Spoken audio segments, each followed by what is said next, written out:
kızla ne ilgin var senin? Ne zaman yanına yaklaşmak istesem devamlı etrafında o adam var. Seni seviyorum.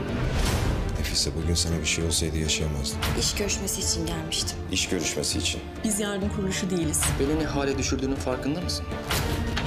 Çalmış. Geri koyacağım yerine ben bu parayı.